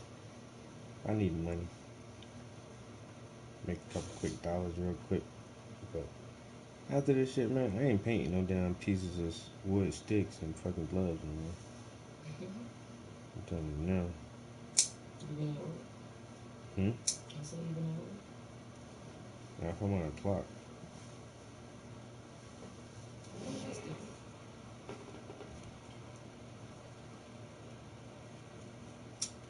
I can imagine it's gonna be hard to paint like that.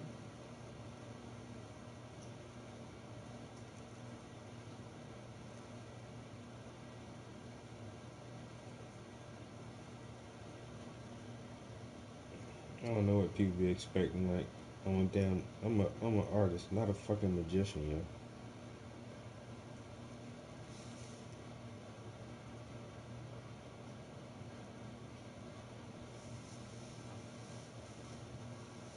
Hopefully she loves it. Hey, if not, yo, you got $200 worth. I don't know.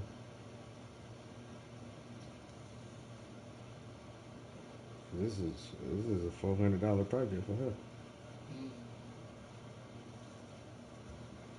Our actors are gonna charge like $25 per set of gloves. Like, just give me $100 for this shit, yeah. Cause honestly, that's why I'm trying to find some simple designs and not take forever to do this shit. Yeah, fuck that. Charge you 50 a piece. I mean, she's good people's, but it is for parents.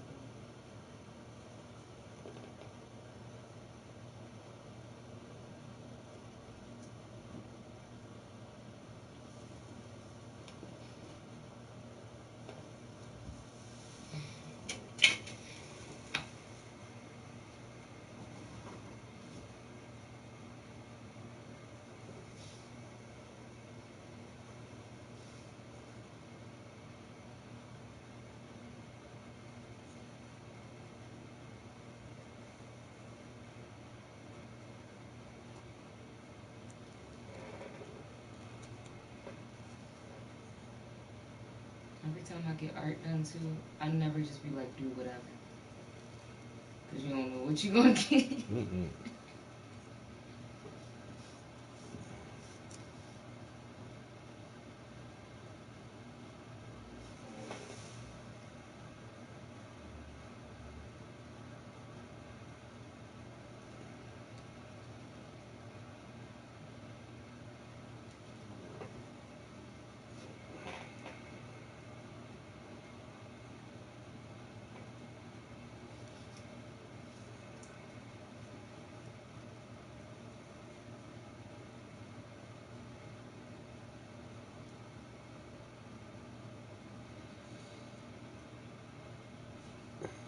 So it's a line. It's that off-white shit, man. Gucci. What if I just make some fake Louis, gloves and put Louis shit all over there? Some bitches be like, Mom, I'm not wearing that shit. I watched this YouTube couple and the boyfriend only wears designer stuff and the girlfriend tried to prank him by buying them like all fake shit and seeing if he noticed. And he was like, it said Ganucci or Nucci or something with a G and an N in it. And he was like, this is not Gucci. And she was like, yes it is. This is the new Gucci. Ganucci. A lot of shit that made comebacks though, so. Remember Air Forces were dead for a minute, now it's the thing again? Air Forces never went away. Young niggas just ain't Well, it went away for young people, okay? For a minute. But it came back. So Ganucci. That's just like saying Tim's went away and they came back. Like no, Air Forces Tims have always been. Yeah, and Air Force ever since they hit the market, them shits ain't never went nowhere. It's just classic staple, man. I mean, of course, that was South, but I'm talking about up here. Yeah. It died off for a minute, yeah, and then it came back and everybody was on it. But that's my point. If everything gets made in the same factory, you can make some fake designer shit, baby. I'ma support you.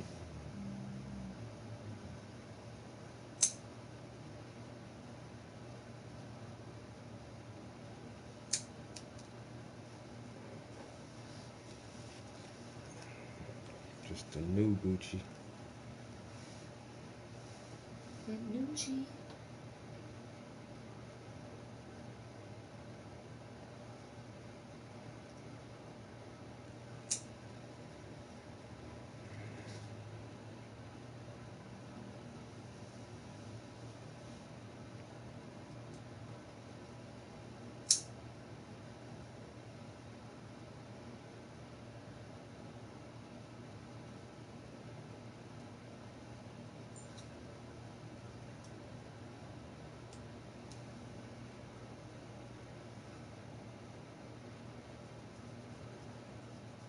Shit, colors green and gold like the motherfucking pimps back in the day. This what she asked for? Yeah, green and gold, yeah. That pimp shit.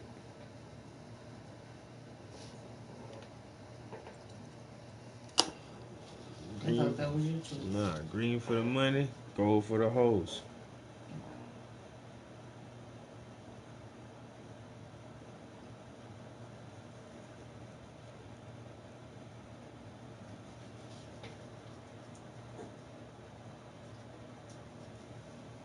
I might have to turn this heater off. That shit blowing right on my paint. It's driving them shit so extra fast.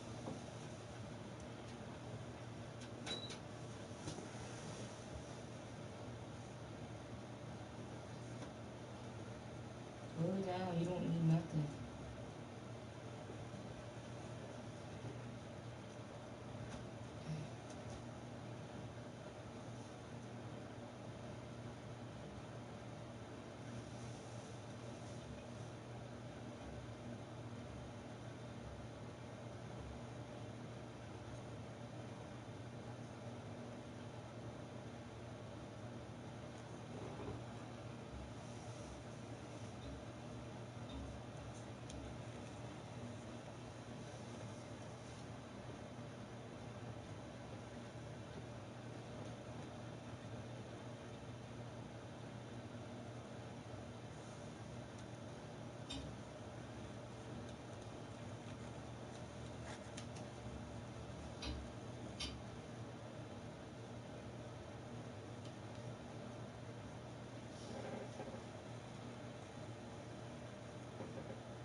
She's so mad she don't want to be in here.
Yeah, who cares?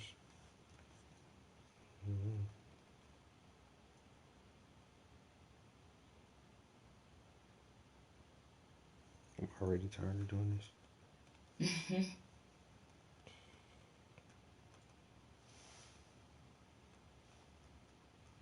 This is not what I trained years and years to do, you know? That's why I say, even though it's not hard, it's tedious.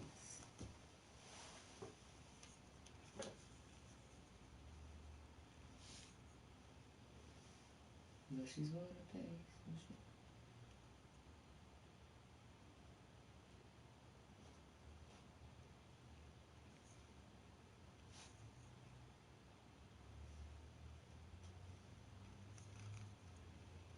I got some Travis Prince art. Really? What you get? Some gloves? Some gloves? What? Yeah, gloves.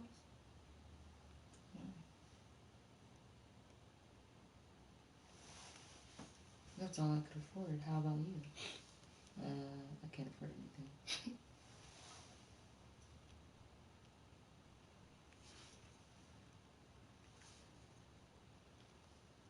Just look like some Wakanda shit, yeah. Wakanda forever.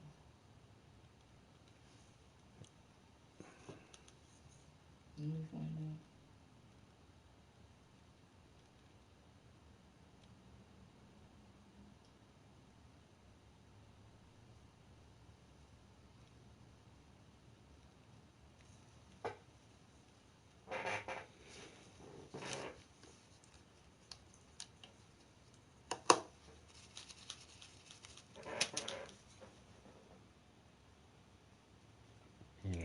These paints dry out so fucking fast. That shit crazy.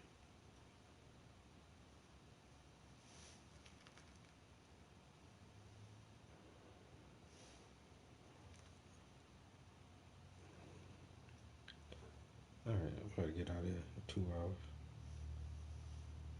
Some after work shit.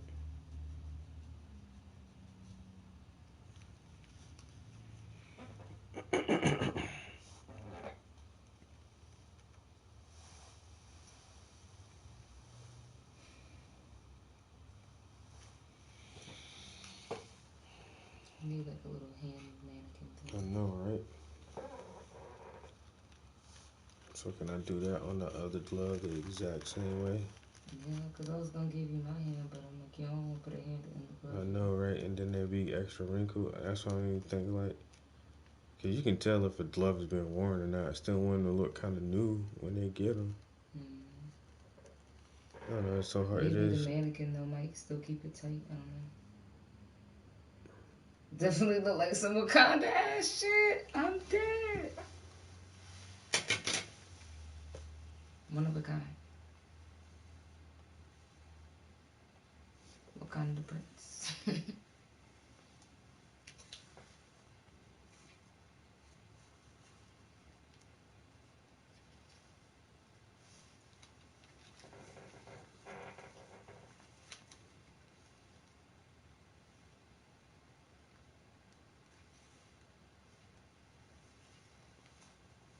Might put something going up here like this. I don't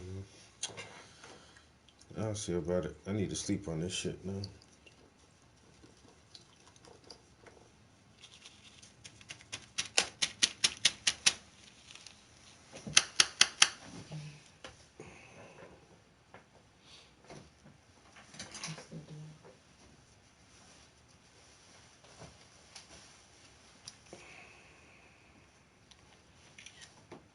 See, we still here, ain't we, boo?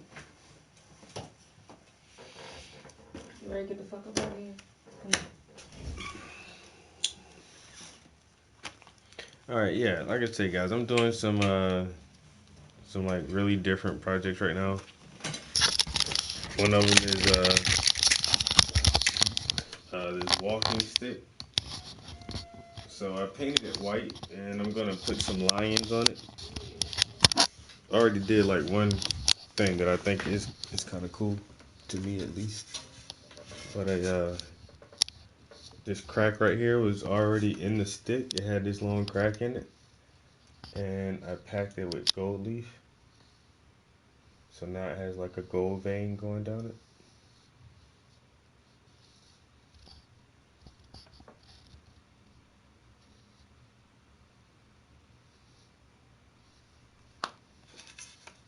So yeah. I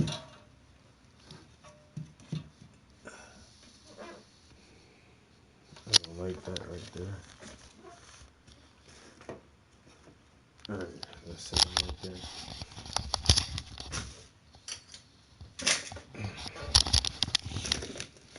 Yeah, so I'm painting some gloves and some sticks.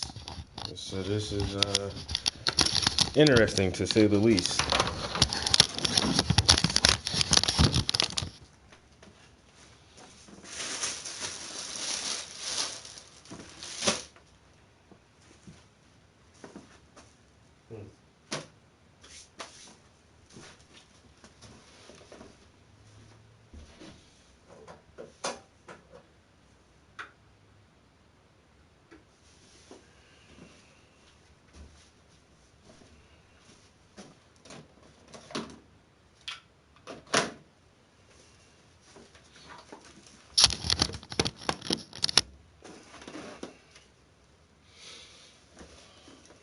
Alright. Yo, appreciate y'all chilling in the studio. I'm out. Catch y'all next time.